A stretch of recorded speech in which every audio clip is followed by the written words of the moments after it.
Okay, good morning, all the attendants of the Model Meditations gathering in Jakarta, specifically at the University of Atmajaya. I would like to address all of you with such a grateful heart. By the grace of the Lord God Almighty, we can have strength together and discuss together about the topic that I'm going to address, specifically about maintaining the peaceful use of the outer space as the global commons that is used for the purpose of the prosperity and the security of the world. Okay, and from the outset, yeah, we have to understand that outer space has been viewed as a domain that belongs to all of humanity, as a global commons. Yeah, just 1 year after the first launch of a satellite into space, United Nations recognized the importance of securing, safeguarding the outer space for the benefit of all humanity, and established an ad hoc committee on the questions of the peaceful use of outer space. It was soon replaced by the Committee on the Peaceful Use of Outer Space, or what is called COPUOS, right? In 1958. It was set up to govern the explorations and use of space. This committee was instrumental in creating the 5 treaties and principles of outer space. Since that time, the Committee on the Peaceful Use of Outer Space has evolved, and the committee itself and its 2 subcommittees have become a unique platform for all the states, as a member states of United Nations, to come together to review the scope of international cooperations in peaceful use of outer space, and encouraging the continued research and the disseminations of information on outer space matters, and study all the legal questions that arising from the explorations of the outer space. Okay. However, the debate and issue of how the world through United Nations as the where all the channeling of the power in international politics is gathered, need to maintain the peaceful use of outer space. So in this particular part, I'm going to address the debate and issue, okay, about how United Nations, as the power hub of international politics, should maintain the peaceful use of the outer space. So regarding space activities, yeah, the areas of science, technology, law, policy, and security are inherently interlinked. Yeah, we have to know the interdisciplinary linkage between all of these realms. The space technologies often have overlapping interactions with the civilians and also military applications. So the military and civilian applications overlap somehow in the outer space use, and choice made about the use of the outer space directly impact international peace, international safety, and international security. So we see there are 2 stakeholders, military and civilians, that will impact the international peace, safety, and security pertaining to the use of the outer space. Yeah. In the 6 decades since that milestone, yeah, states have gone from short space flights to multinational long-term permanently inhabited space stations. Okay, space explorations is no longer just a lofty activity, okay, for the benefit of all humanity, but also a profitable business seen from the private sector perspective. That includes an array of projects developed by the private sector. As a result of human activity in outer space, space junk orbiting the planet, which total in billions right now, has become an urgent matter for us, United Nations, to address. Plans to create what is called mega constellations, which result in the launch of thousands of satellites underscore the importance for the international community to take action quickly. Failure to do so can result in catastrophic accidents between space junk and other satellites or space vehicles that are available in the outer space. These states, with the veto rights in United Nations, United States, Russia, and China, all these three possess significant military space technology and have developed policies and attitudes about military use of outer space. The USA, for example, maintains a predominant role, of course, as a superpower at the moment, seeking to protect against increasing encroachment by Russia and also China. The three superpowers are fierce competitors, contenders, who are willing to do what it takes to remain competitive with each other. Okay. So, and then the European Union itself, India and Japan are also active participants in military space policy formations. On the fringe is, the state of North Korea, for example, okay, that has the willingness and then by fact is also using the outer space for the military purpose. And then in other examples, there are also from the private sectors, from non-governmental entities, there have been so much activities going on. For example, involving Intelsat, SES, Eutelsat, and the SpaceX, okay, which depend on the peace in the outer space to operate commercially, as seen from the private sector's profit-oriented interests, to create prosperity and also safety and security for all human beings, okay, on the planet Earth. All are subject to the prevailing international space law activities. Beyond the treaties, there is no secure, legally binding agreement among the parties. However, there are some challenges to the sustainable use of the outer space. I note here there are at least no less than 10. For example, one is how to provide technological support and sharing information to developing nations about the outer space and its uses for the military and civilian purpose. Second one is to ensure the rights of the future generations in outer space. And the third one is the proper use of nuclear power sources. The fourth one is the implementation of existing space laws. And the fifth one is to uphold international cooperation and responsibility. And the next is to improve the domestic law and policy, because it's also important from the state's honest perspective of how its states should take their own role to maintain the peaceful use of the outer space. And the next one is we have to think about the space debris and environmental protection. The next one is incorporation of civil and military use in the space missions.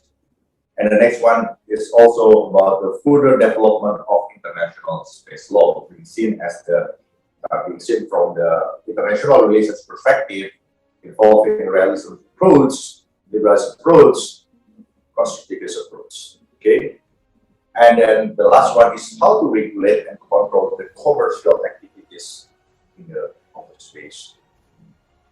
So there are propositions for sustaining or for establishing the sustainable use of space in the long run. There are at least 6 that I note here. First is to eliminate the nebulous of arms and military use, to establish the international body that is focused and then keep update with the sophisticated use of the outer space, and to manage all related aspects related pertaining to the use of the outer space, either for the military and also for civilian purposes, and how to share all the information necessary with all the member states of the United Nations. And the third one is the new regime for space environment and the commercializations. The fourth one is about the provisions for the asteroid exploitations.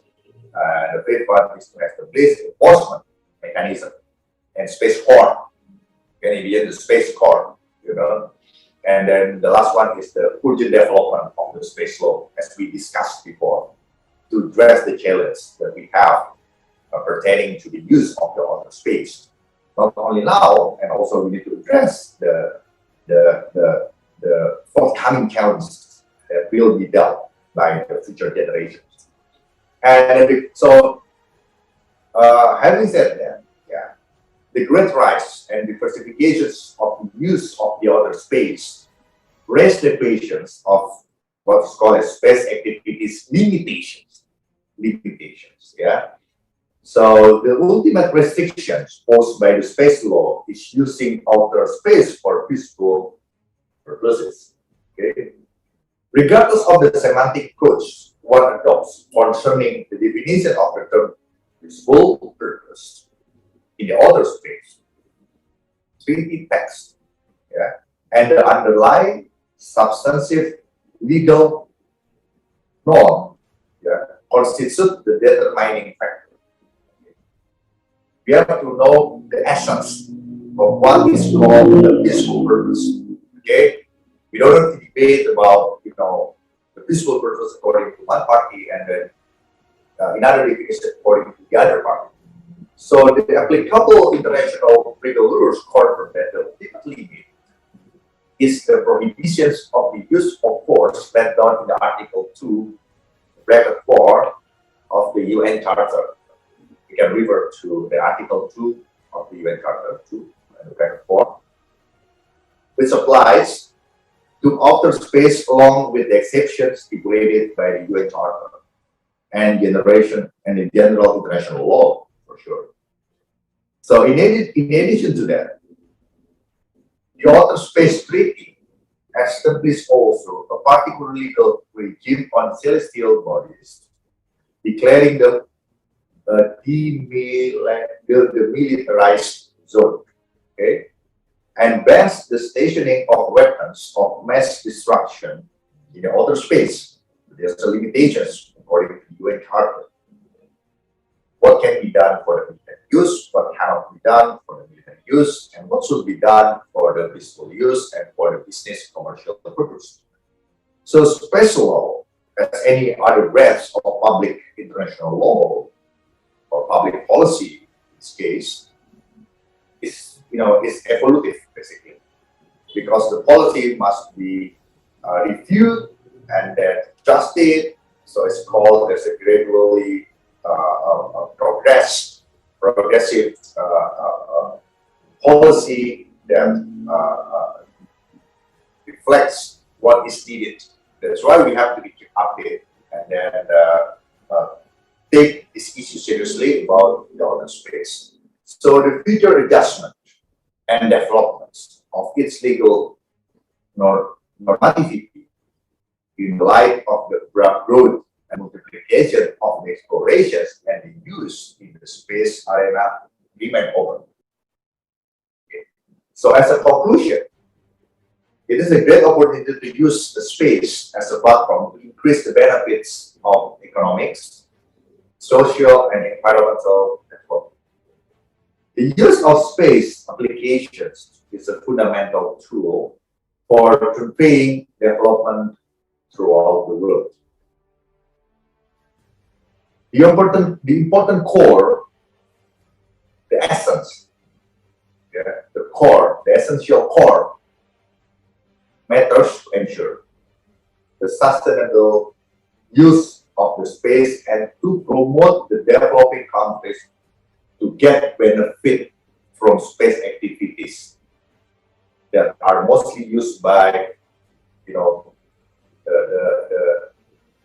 the advanced economies, yeah, including superpowers. Okay, and of course it needs what's called international cooperations and noble intention or the attitude of good faith towards the implementation and the regulations of the space law in the exploration is to use of the outer space. So basically, all the regulations, all the policy will only be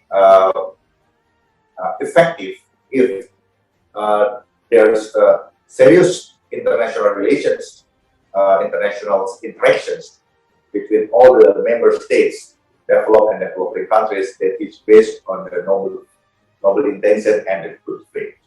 Okay, so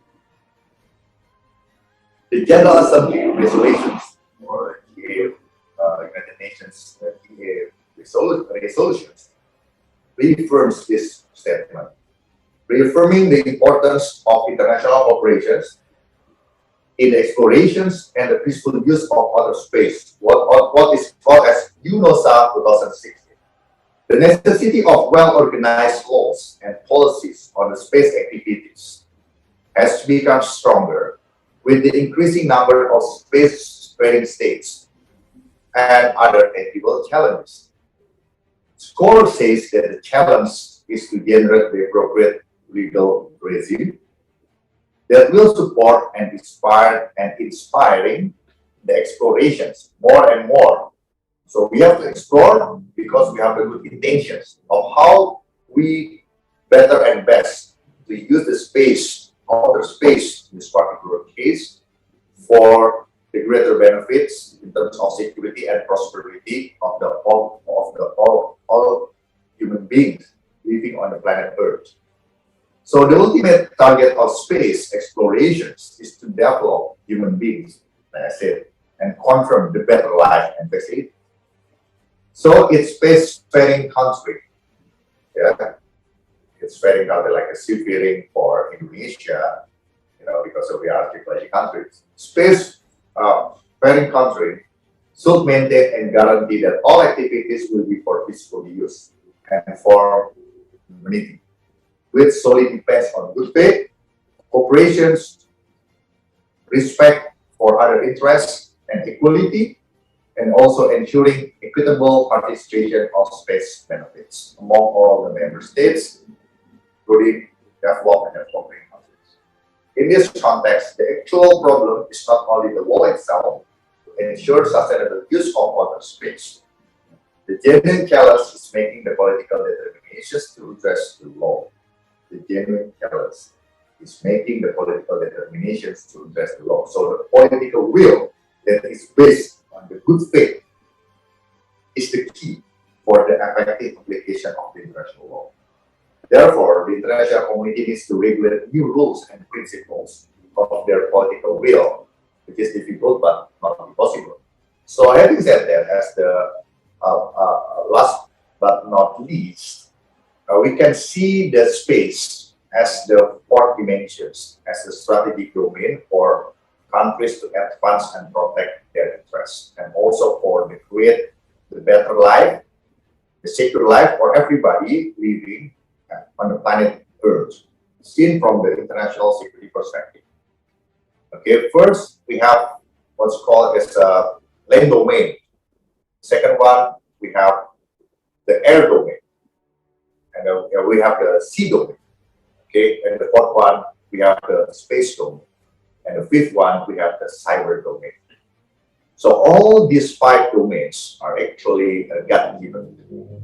As human beings, we have the mind, we have the heart, we have the spirit to create the best out of these 5 domains: land, sea, air, and also space, and also cyber as the physical domains. The physical, okay. Land consists of sand, you know, and all the land where we live now, and the sea, water, and air, hydrogen, you know, and the space, and also cyber. that is created by the interaction of electromagnetic spectrum. All are physics, but God gives us the mind and the spirit with the good intentions. How we create a vehicle, so we can use the land for the security and prosperity purpose. We use a vehicle, right? We have the ability by God's wisdoms in order to create the vessel, sea vessel. So we can use the sea vessels in order to crossing the sea, and we have the wisdom to create what's called airplane.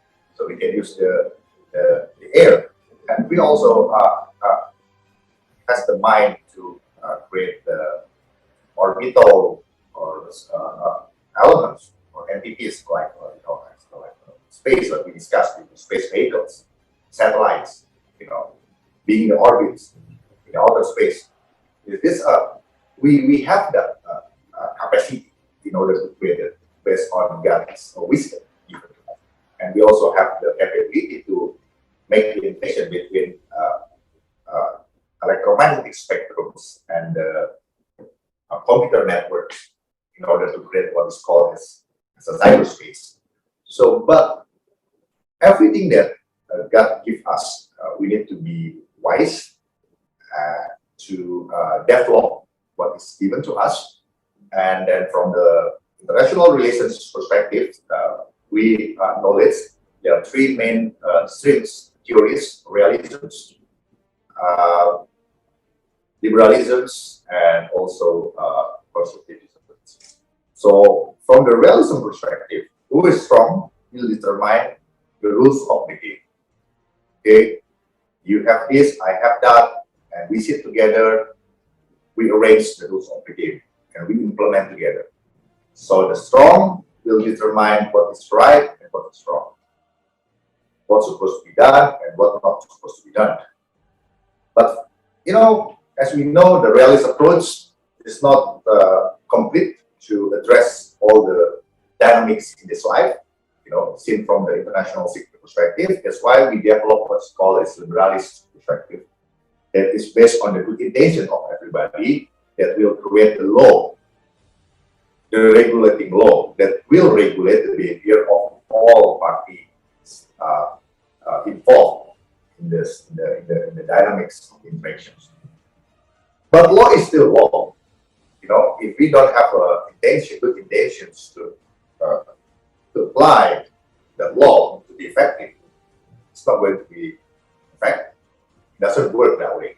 So the theory of constructivism appear saying that everything based on the formation, establishment of the same perspective, the same values that will create the same or similar behaviors, because what we are doing is actually based on the same interests and the same values. So we use all these three mainstream theories, realisms, liberalisms, and also constructivisms, in order to address the use of the outer space as the strategic domain for everyone, for developed and developing countries. That also can be used for sure, other than for the civilian purpose, for the military purpose. But the military purpose itself also has the limitations, and we are all responsible for that. So always think strategically about the using of the outer space. Means that we have to use the critical thinking in time, thinking in the system, synthesis thinking, and creative thinking, and also future thinking regarding the use of the outer space for a better life for everybody on the planet Earth. Okay, thank you for the time. I'm grateful for having this great opportunity, and then I send my warmest regards for everybody listening to this speech, and the best regard for me as the Deputy Head of the National Defense and Security Affairs at the National Research Institute Alumni Association Strategic Center from the within my capacity as the Director of International Engagement from the Democracy and Integrity for Peace Institute in Jakarta, or DIAT Institute, and also within my capacity as the Assistant Professor of International Politics at the University of Harapan, Indonesia. Thank you so much, readers.